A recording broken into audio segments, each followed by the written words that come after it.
as soon as we came out of testimony, we began work on crafting response options.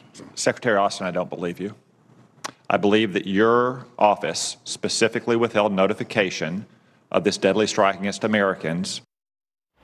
Right, and they never informed Congress. And we're talking about this hits on our bases in Syria. Defense Secretary Lloyd Austin grilled on Capitol Hill over disclosure of targeted attacks on U.S. bases in Syria by Iranian proxies. Those attacks landed the same day senators voted down an amendment that would make the Biden administration prove Iran isn't funding these groups.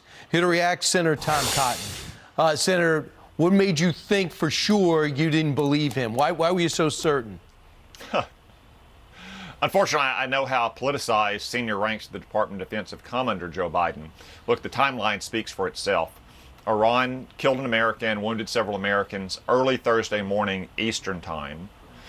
The Department of Defense has a large legislative affairs operation. They're obviously tracking votes on the Senate floor that are directly related to these kind of attacks. Sometimes exactly this attack, Iran and its proxies against American positions. Yet we were not notified of this attack that killed and wounded Americans until 13 hours later. You cannot convince me under any circumstances that that wasn't a calculated effort to keep Congress in the dark while we were voting on measures related to exactly this kind of attack. Now, that's bad, but what's really bad is what they revealed about the failure to deter Iran from these attacks. 83 times since Joe Biden has taken office, Iran or its proxies has attacked American positions in the region, and we've only hit back 4 times. And you don't think that, and I'm sure you do, it's all related to the weakness in Iran. It's all the way to the weakness not arming Ukraine. It's all related to when you get hit 83 times.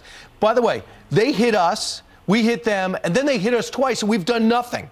That is unbelievable and unfair to the 900 sitting there as sitting targets with, by the way, spotty radar in Syria.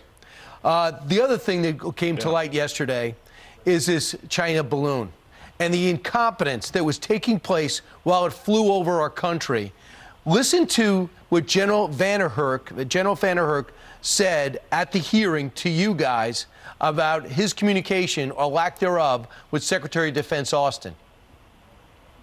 The intel community made me aware on the 27th. Did you ever speak with Secretary Austin about this balloon? I spoke with Secretary Austin on the 1st of February. Wait a second. So this went days without the Secretary of Defense communicating about a Chinese spy balloon in our country? Yeah, Brian, both General Van Herk and Secretary Austin have stated that they were aware of this balloon by January 27th.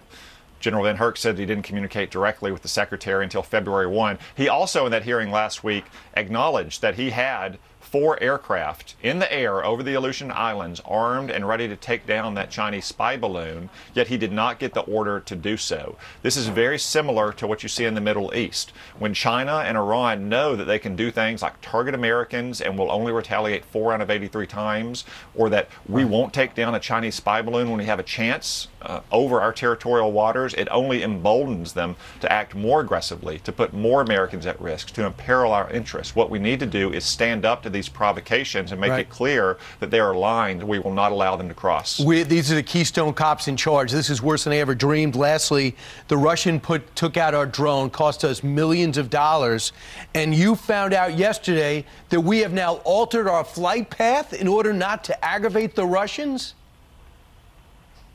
This is just a third example of the kind of appeasement we're talking about, Brian. I repeatedly asked Secretary Austin if we had changed the airspace in which we were flying these drones over the Black Sea. He repeatedly dodged the question. I take that as an admission that we have altered it. Remember, Secretary Austin has also canceled multiple ballistic missile tests over the last year because he didn't want to provoke Russia. These tests are known, they're scheduled far in advance, they're notified to Russia. But at every turn, Russia, Iran, China, Joe Biden is scared of his own shadow. That weakness only emboldens our adversaries and risks even more provocative actions. We've had secretaries of defenses that would be too bold and too experienced to take any of this.